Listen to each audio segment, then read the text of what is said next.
지난주에 우리는 누구입니까? 라는 제목으로 말씀을 나누었습니다. 지난 한 주간 선한 사마리아인의 이야기를 다시 한번 생각해 보셨습니까? 여러분 어때요? 생각해 보셨어요? 여러분 주보에 있는 질문들을 혹시 집에 가셔서 주중에 다시 한번 이야기를 나눠보시나요? 혼자 하셔도 좋고 혹은 부부가 이웃과 이야기를 나눠보셨는지 모르겠습니다. 지난주 질문은 누군가로부터 받은 도움에 대한 생각과 나의 이웃, 나의 도움이 필요한 사람에 대해서 생각해보자 였습니다. 여러분 돌아보니까 어떠시던가요?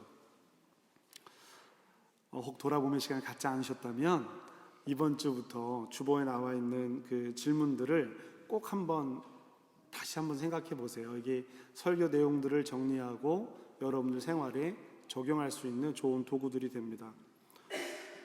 꼭 주중에 돌아보고 생각하고 정리하는 시간을 갖게 되면 여러분들의 신앙 성장이, 신앙의 여정이 더욱 풍성해질 것입니다.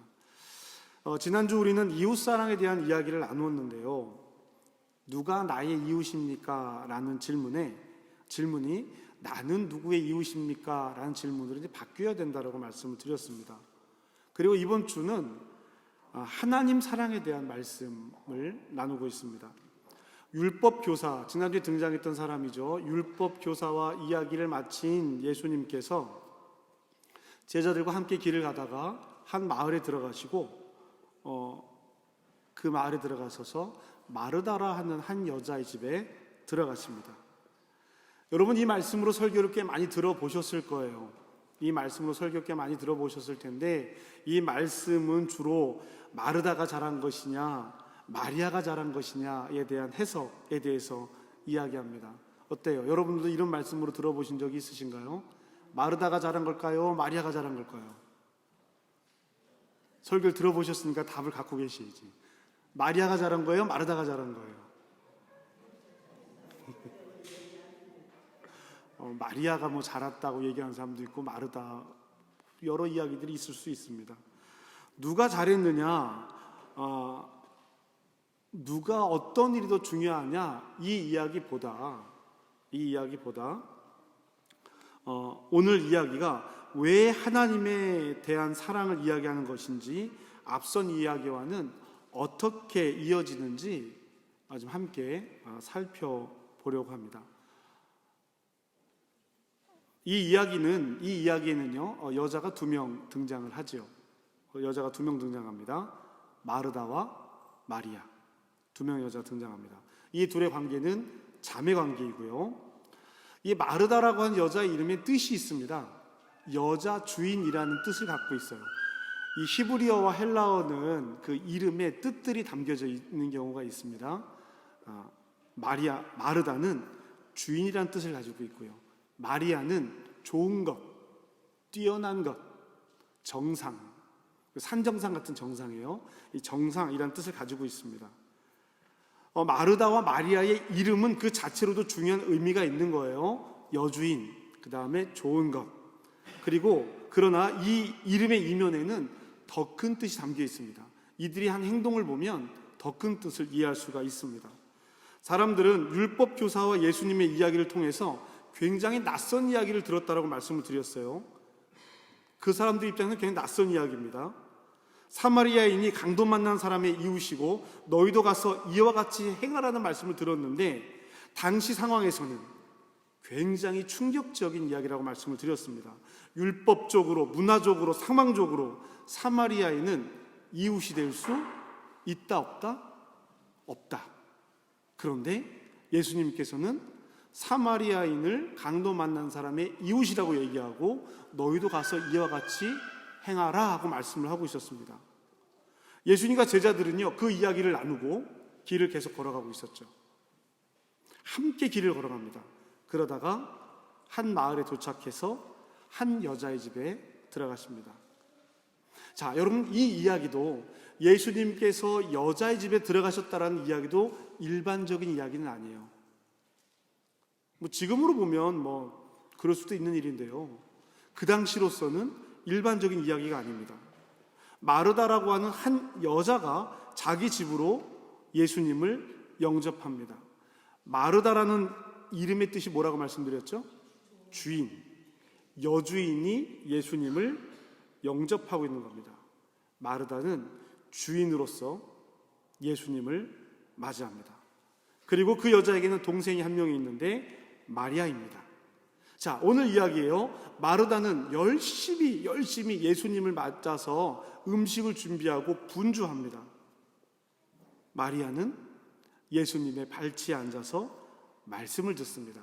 자, 마르다가 예수님을 영접한 것도 일반적이지 않은 이야기인데요. 마리아가 예수님 발치에 앉아 있는 것도 일반적인 이야기는 아닙니다. 여러분, 발치에 앉아 있다라는 뜻은요, 제자가 되었다라는 뜻이에요. 제자가 되어서 예수님의 말씀을 듣는다, 스승의 이야기를 듣는다라는 것인데요. 지금에야 뭐 그럴 수 있는 것이죠. 여기 다 예수님의 여자 제자들이 이렇게 많이 앉아 있잖아요. 그런데 지금은 아무도 상관하지 않는 이야기지만 그 당시에는 여자가 예수님의 제자가 될 수 있다, 없다? 없다. 없어요. 그런데 지금 마리아가 예수님 발치에 앉아서 이야기를 듣고 있습니다. 여자이기 때문이죠. 여자는 제자가 될 수 없습니다. 그런데 지금 마리아의 행동은 남다른 행동입니다. 마르다도 마리아의 행동에 대해서 마르다가 언니가 너는 여자애가 거기 가서 앉아있으면 어떻게 이리 나와 이런 말을 한 것이 아니에요. 그 문제, 그 일 자체를 지적하지 않습니다. 다만 지금 이렇게 바쁜데 마리아는 앉아서 이야기를 듣는 것에 대해서 불만을 합니다. 여자가 예수님의 이야기를 듣는 것에 대한 불만이 아니라는 거예요. 그런데 이 마리아가 예수님의 이야기를 듣고 앉아있는 것에 대한 불만을 누구에게 얘기합니까? 예수님에게 얘기해요. 마리아에게 얘기하지 않습니다. 자, 이 이야기는요, 미시나라고 하는 전통을 우리는 그 전통을 모르지만 이 이야기의 배경에는 미시나라고 하는 유대의 전통이 배경으로 되어져 있습니다. 마르다와 마리아는 모두 미시나라고 하는 이 전통의 손님 대접법이라는 게 있어요. 손님 대접법에 따르고 있습니다. 그럼 미시나라는 것이 무엇이냐? 마태복음 15장 2절, 마가복음 7장 3절에 기록되어 있는 장로들의 전통을 당신들은 왜 따르지 않습니까? 얘기할 때 요 장로들의 전통이에요. 요게 뭐냐면요, 성경이요, 이렇게 오랜 기간의 이야기를 짧게, 우리가 보기에는 되게 두껍고 오래된 이야기 같지만 역사에 비하면 굉장히 짧은 이야기들이에요. 그리고 그 안에 담겨져 있는 율법들이 굉장히 간단하게 되어져 있습니다. 사람들이 의견이 분분한 거예요. 이 율법은 무슨 뜻이지? 이 율법은 무슨 뜻이지? 이거를 정리해 준 것이 미슈나라고 하는 겁니다. 그래서 율법에 대한 해석과 설명과 가르침, 이 율법은 이렇게 지켜야 하는 겁니다 라는 내용이 담겨져 있다는 거예요. 그러니까 교과서의 해설서 같은 겁니다. 유대인들에게는 성서 다음으로 중요한 거예요. 지금 그 전통에 따라서 마르다와 마리아가 행동을 하고 있는데, 그 전통에 따르면 지혜 있는 사람이 손님으로 오면 마르다 주인은 권리를 지혜자에게 넘겨줍니다. 주인이란 뜻의 마르다가 예수님을 영접했다라고 하는 것이 바로 이 전통을 따른 것입니다. 마르다는 마리아에 대해서도요, 자기를 도와주지 않는 마리아에 대해서 너는 뭐 하는 거야? 이리 나와! 이렇게 얘기하지 않고요, 마리아가 돕지 않고 있습니다. 얘기 좀 해주세요라고 예수님에게 이야기합니다. 이것만 보더라도요, 연장자의 모든 권한까지 예수님에게 넘긴 거예요. 주인의 권리와 연장자의 모든 권리를 넘겨준 것입니다. 마르다는요 지금 짜증나는 목소리로 나는 일을 하고 있는데 저 아이는 예수님 발치하고 놀고 있잖아요, 막 이렇게 따지는 게 아니에요. 연장자의 권리를 넘긴 겸손하고 착한 여자입니다. 이것도 예수님에게 정중하게 이야기하는 겁니다. 마리아 역시 손님 대접법을 따르고 있습니다. 손님 대접법에 따르면 지혜자가 손님으로 오면 그의 눈과 귀에 가까이 청종하라는 대목이 나옵니다. 이 얘기는 뭐냐? 말을 귀 기울여 들으라는 이야기죠. 마리아가 예수님의 발치에 앉아 있는 것은 바로 그것입니다. 지금 마르다와 마리아는 각각의 방법으로 율법을 따라 예수님을 만나고 있습니다. 그런데 이 둘 다 여자라는 게 문제예요. 이 설교가 자칫 이 부분, 여자라는 게 문제입니다, 이 부분만 잘못 나가면 제가 지금 이 사회에서 큰 지탄을 받을 겁니다. 근데 그 당시에는 그게 일반적인 거예요. 주인의 권리도 예수님의 발치에 앉아 듣는 것도 여자이기 때문에 문제가 됩니다. 자, 마르다의 요청을 들으신 예수님께서요, 마르다를 2번 부르십니다. 2번 불러요. 강조하는 듯이 부르는 거죠. 마르다야, 마르다야, 이렇게 부르는데요, 제가 이거 감정을 빼고 그냥 문장으로 읽어봅니다. 여러분, 이때 예수님의 목소리가 어땠을까요? 마르다가 와서 예수님, 마리아도 좀 같이 일하게 해주세요 라고 얘기했을 때 예수님께서 마르다를 2번 부르시는데 그 목소리가 어땠을까요, 여러분? 너는 왜 그런 요청을 하니? 라고 짜증스럽게 마르다야, 마르다야 이렇게 불렀을까요? 어땠을 것 같아요? 네? 측은하게? 자, 여러분, 마르다야, 마르다야고 부르실 때 사랑스럽게 불렀을 것 같지 않아요? 사랑스럽게 마르다야, 마르다야 이렇게 부르는데 오히려 이 목소리와의 감정이 마르다를 인정해주고 사랑하는 마음으로 부르지 않았을까요? 그렇지 않았다면 뒤에 이어 나오는 이야기들이 마르다로 하여금 매우 낙심하게 하는 이야기가 될 거예요. 그런데 그 이야기, 예수님께서 자신은 부정하고 마리아만 인정하는 것처럼 들릴 테니까 얼마나 속상했겠어요.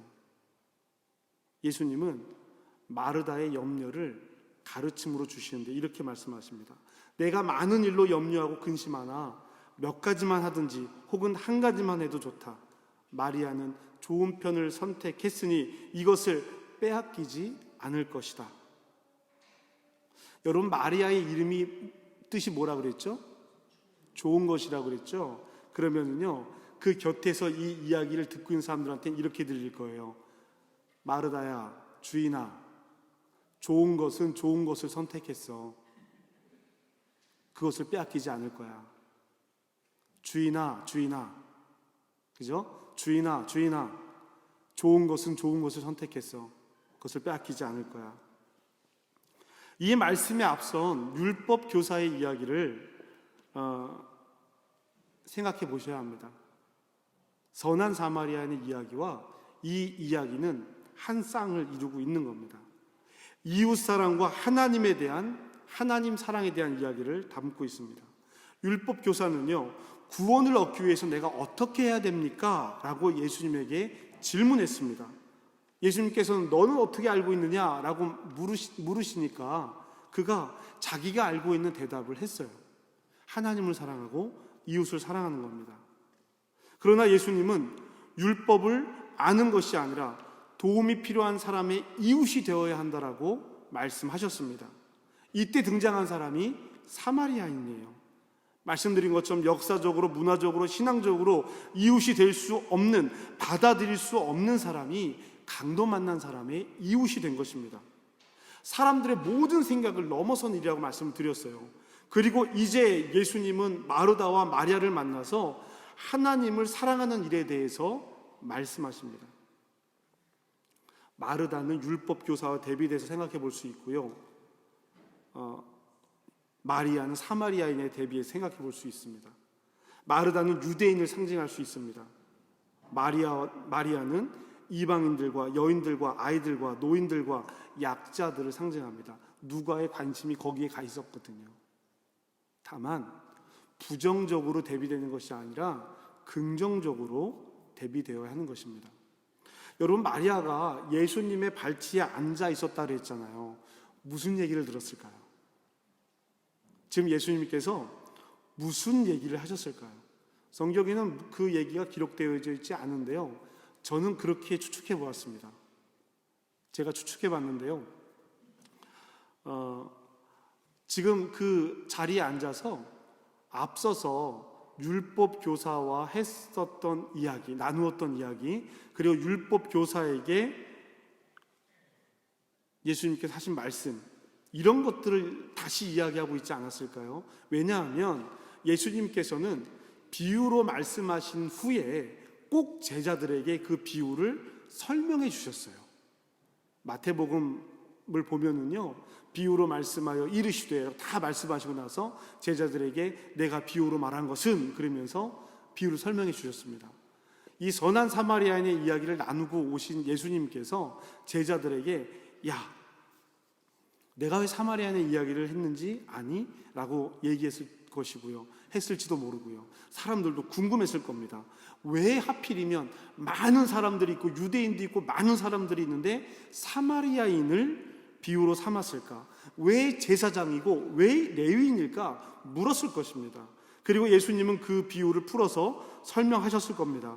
이웃사랑에 대해서, 이웃에 대해서 말씀해 주셨을 겁니다. 그리고 마리아는 다른 사람들과 함께 발치에 앉아서 그 이야기를 들었습니다. 그때 마르다, 주인의 권리를 온전히 내준 마르다가 예수님께 마리아도 일에 동참하게 해달라고 요청했죠. 예수님은 마리아가 좋은 것을 선택했다, 많은 일이 아니라 한 가지를 선택한다면 지금 내 이야기를 듣는 것이 중요하다라고 말씀하십니다. 레위인, 제사장, 유대인 다 율법에 관련되어져 있는 사람들이에요. 여자와 사마리아인, 그것과 다른 관계에 있는 사람들입니다. 율법 교사는 율법을 지키면 구원을 받을 것이라고 생각했습니다. 유대인들이 그랬죠. 율법을 지키면 구원을 받을 것이라고. 그래서 열심히 율법을 지켰어요. 그런데 나중에는요, 율법을 지키는 일이 더 중요해져 버린 거예요. 왜 율법을 지켜야 하는지 생각하는 것이 아니라 율법을 지키는 일 자체가 중요해져 버린 겁니다. 마르다는 지금 많은 일로 분주하죠. 분명 율법을 따라서 예수님을 존경하고 사랑하는 마음으로 하는 일입니다. 주인의 권리를 다 내어주면서 예수님을 영접했고요. 그러나 예수님은 마리아가 좋은 것을 선택했다라고 말씀하십니다. 영생에 대한 두 번째 해답입니다. 하나님 사랑이죠. 많은 율법을 지키며 분주하게 사는 것이 아니라 하나님을 사랑하는 것입니다. 여러분, 그러면 하나님을 사랑하는 것이 무엇입니까? 지금 예수님은 예수님 앞에 서는 것이라고 말하고 있습니다. 예수님 앞에 선다라는 것은 예수님의 뜻을 따른다라는 것입니다.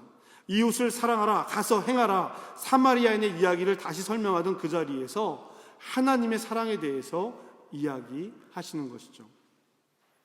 여러분, 누가복음은 마르다와 마리아의 이야기를 통해서 누가복음을 읽는 사람들이 자기 자신이 누구인지를 깨닫기를 기대하고 있습니다. 그리고 그것을 권면하고 있습니다. 그것을 지금 우리에게도 요청하고 있는 것이고요. 그 방법이 예수님 앞에 있는 것이고 그것이 영생이고 그것이 하나님의 사랑이라고 가르치고 있는 것입니다. 내가 누구인지를 바로 알아야 돼요.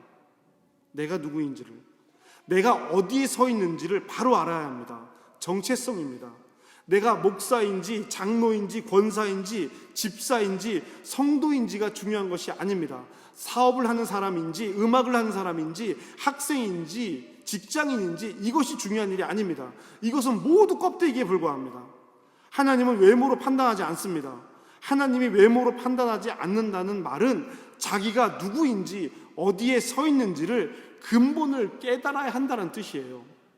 자신이 누구인지 어디에 서 있는지를 알아야 그 다음에 무엇을 하며 살 수 있을지를 결정하게 되는 것입니다. 이웃을 왜 사랑해야 하는지, 이웃을 사랑하는 나는 누구인지 알 수 있는 것입니다. 예수님 앞에 선 사람들입니다. 우리가 신앙생활을 하면서 공동체를 이루어 살아가면서 왜 이웃을 도와야 합니까? 왜 공동체를 이루고 서로 화해하고 서로 용서하며 살아가야 할까요? 이것을 하면 구원을 받을 수 있을까요? 그러면 예수님의 이야기는 선한 사마리아인의 이야기에서 끝나야 합니다. 그런데 이 이야기는 두 이야기는 한 묶음이라고 말씀을 드렸어요. 예수님과 마르다의 대화를 듣고 있는 사람들은, 또 이야기를 듣고 읽는 사람들은 이웃을 사랑하기 위해 바쁘고 율법을 지키기 위해 바쁜 것보다 예수님 앞에서 말씀을 듣는 것을 먼저 선택해야 하는구나. 하나님을 사랑해야 하는구나. 많은 것보다 이 한 가지를 먼저 선택해야 하는구나 깨달았을 것입니다. 하나님을 사랑하고 나를 사랑하면 이웃 사랑은 쉬워집니다. 이웃들에게 하나님의 형상이 담겨져 있기 때문이에요. 내 안에 있는 하나님의 형상이 회복되면 이웃들 안에 담겨있는 하나님의 형상을 깨닫게 됩니다. 그러면 사랑하게 돼요. 복음은 유대인들을 넘어서 예수님 앞에 서 있는 모든 사람들에게 확장됩니다. 신앙 공동체 안에는요, 마르다의 일이 있어요. 그렇지 않겠습니까? 마르다의 일이 있습니다. 중요해요. 중요하지 않은 일이 아닙니다. 중요합니다. 그러나 주님은 너희는 먼저 그의 나라와 의를 구하라. 그리하면 이 모든 것, 마르다의 일, 이 모든 것을 너희에게 더하시리라고 말씀하십니다. 우리가 복음을 전하기 위해서 무엇을 하고 있습니까? 우리가 이웃들에게, 친구들에게 복음을 전하지 않는다면 우리는 어떻게 될까요? 우리가 누구인지 분명하다면 우리가 복음 전하는 일이 불편한 일이 될까요? 내 삶이 그 자리를 증명하지 못하면 우리에게 복음 전하는 일은 불편해질 거예요. 내 삶이 증거하지 못하면. 그러면 교회 안에서 신앙 공동체 안에서만 열심을 갖게 됩니다. 자신의 일들과 활동들을 내세우게 됩니다. 우리 안에 울타리를 세우고 주님, 우리가 얼마나 열심히 봉사하고 활동하시는 줄 아세요? 라고 말하는 율법 교사가 되는 것입니다. 지난주 우리의 질문은 누구입니까? 였어요. 여기서 누구는 당신은 누구의 이웃입니까? 누가 나의 이웃입니까? 밖을 향해 있는 누구에 대한 이야기였습니다. 오늘은요, 안을 향하는 질문이에요. 나는 누구인가? 우리는 우리의 근원을 알아야 합니다. 그래야 멸망하지 않고 영생을 얻게 됩니다. 영생을 잃어버리지 않습니다. 환경도 탓하지 않게 되는 거예요. 이 한 주간 나에 대해서 기도하고 나에 대해서 생각해 보는 시간을 가졌으면 좋겠어요. 하나님 앞에 나는 누구인가? 예수님 앞에서 한 가지를 선택한 사람인가? 나는 마르다의 일도 해야 합니다. 그리고 마리아의 일도 해야 해요. 나는 마르다의 일을 하고 있는가? 마리아의 일을 하고 있는가? 그러면 나에게 마르다의 일은 무엇일까? 나에게 마리아의 일은 무엇일까? 깊게 기도합시다. 단순간에 해결나지 않는 문제일 수 있습니다. 그러면 더 끊임없이 하나님 앞에 무릎 꿇고 기도해야죠. 이웃이 되어주고 이웃을 사랑하고 하나님 앞에 서고 자신이 누구인지 깨달아 하나님의 한 사람이 되어야 합니다. 그 삶의 길을 다시 함께 걸어가는 저와 여러분이 되시기를 주님의 이름으로 축복합니다.